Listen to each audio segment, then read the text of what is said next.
اللہ کا حکم اور اللہ کی مرضی دو الگ الگ چیزیں ہیں۔ اب میں آپ کو اصل چیز سمجھاتا ہوں۔ اللہ کے حکم کی علماء کی تفصیلات میں دو قسمیں ہیں، ایک ہے حکم کونی اور ایک ہے حکم شرعی۔ حکم کونی کیا ہوتا ہے کہ اللہ تعالیٰ اپنا حکم جس چیز پر لاگو کرے اس کو اس حکم کی نافرمانی کا اختیار نہ ہو، اسے حکم کونی کہتے ہیں۔ جو اللہ کے حکم کی مخالفت کا اختیار نہ رکھتا ہو، سورج صبح طلوع ہوگا اور ایک متعین راستے پر چل کر غروب ہو جائے گا، کس کے حکم سے؟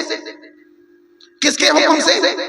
اللہ کے حکم سے، ہے یا نہیں؟ اب یہ بتائیے کہ سورج کو اللہ نے جو یہ حکم دیا ہے، اس میں اللہ کے حکم کی مخالفت کرنے کا اختیار سورج کو دیا ہے؟ دیا ہے سورج کو؟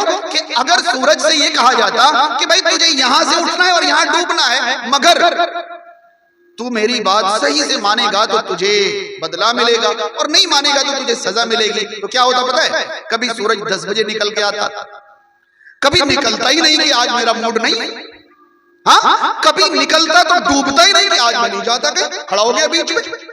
تو اللہ نے سورج پر جو حکم نافذ فرمایا ہے یہ حکم کونی ہے، جس کی مخالفت کی اجازت اللہ نے اس چیز کو نہیں دی ہے، مگر اللہ کے حکم کی ایک قسم ہے حکم شرعی۔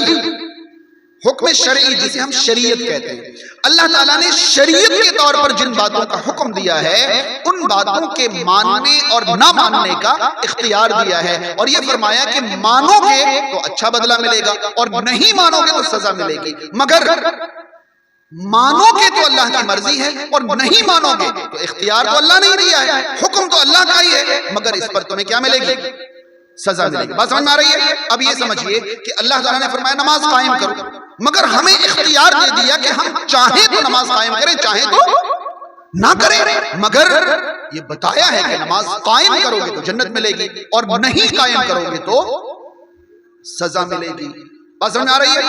قائم کرو گے تو میں راضی ہوں گا اور نہیں قائم کرو گے تو میں ناراض ہوں گا۔ تو دیکھیں اللہ کا ایک حکم وہ ہے جس کی مخالفت کی اجازت کسی کو نہیں ہے، اور ایک حکم وہ ہے جس کی مخالفت کا اختیار تو دیا گیا ہے۔